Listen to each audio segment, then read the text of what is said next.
नमस्कार, स्वागत आहे माझ्या चॅनलवर. आणि आज मी बनवणार आहे कुरडयाची चटणी. म्हणजे कुरडयाचा भुगा भिजवून आणि त्याची कांदा, कोथिंबीर, टोमॅटो आणि कट करून मिरची घेतलेली आहे. आणि जे कुरडया असतात ना त्याचे बारीक भुगा करून भिजवून आणि मी आपण पुरण गाळतो ना त्या चाळणीत मी मस्त असं चारून घेतलं आहे. म्हणजे पाणी हे करून घेतलेलं आहे त्याचं. आणि तेल टाकत आहे. आणि बघा ना, माझ्याकडनं व्हिडिओ आडवा मोबाईल धरायचा तर मी उभा धरला होता, कारण ते रांगोळीचं डोक्यात असतं ना की उभा मोबाईल धरून रांगोळी काय काढते मी. तर तेच माझ्या डोक्यात आणि बरोबर म्हणजे पूर्ण व्हिडिओ झाल्यानंतर म्हणजे थोडा राहिला होता, तेव्हा माझ्या लक्षात आलं की मी तर मोबाईल असा धरला आहे सरळ. पण म्हटलं आता जाऊ द्या, शॉर्टमध्ये जाईन व्हिडिओ तर चालतं आहे, तेवढं काही नाही. थोडासा घोळ झाला माझ्याकडून सकाळी गडबडीत. आणि अचानक पाहुणे यायचे होते, म्हणजे माझी बहीण आणि दाजीचे यायचे होते. तर त्यांच्यासाठी मी एक काळ्या मसाल्याची भाजी बनवली, पण ती अगोदर बनवली होती आणि मला काही व्हिडिओ आज करायचा नव्हता. आणि म्हणजे माझ्या अचानक फोन आल्यानंतर मी म्हणजे सगळा प्लॅन बदलला आणि मग ही भाजी केली, कारण मला जायचं होतं कामावर.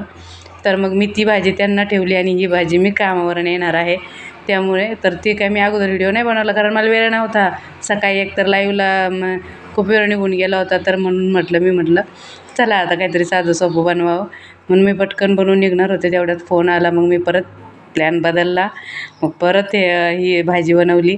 तर हे सगळ्यांना माहितीच आहे, नवीन काय दाखवायचं नाही त्याच्यात. पण मी जी बनवली ना ती एकदम अशी मोकळी झालेली आहे, अजिबात खाली लागली नाही. अशी म्हणजे का असं गोळा वगैरे असं चिकट नाही झालेलं, एकदम मोकळी झालेली आहे, बघू शकता. तर नक्की असं एकदा बनवून बघा. त्याचं पूर्ण पाणी काढून टाकायचं, म्हणजे ते एकदम कोरडं झालं का मग छान मोकळं होतं. तर कसं झालेलं आहे, माझ्या बहिणीची जी मुलगा येणार आहे ना, तो तिचे छोटासा आहे, तो तर मॅगी म्हणून खातो त्याला. त्याच्यामुळे मी थोडंसं तिखट कमी टाकलेलं आहे. तर कसं झालेलं आहे ते पण सांगा. आहे बघा, मी मस्त असं प्लेटीत काढून ठेवलेलं आहे. आणि परत आमच्या काकूंनी मला हे दिलेलं आहे, खरवज काय म्हणतात त्याला, खरवज आहे ना, खरवजच म्हणतात ना.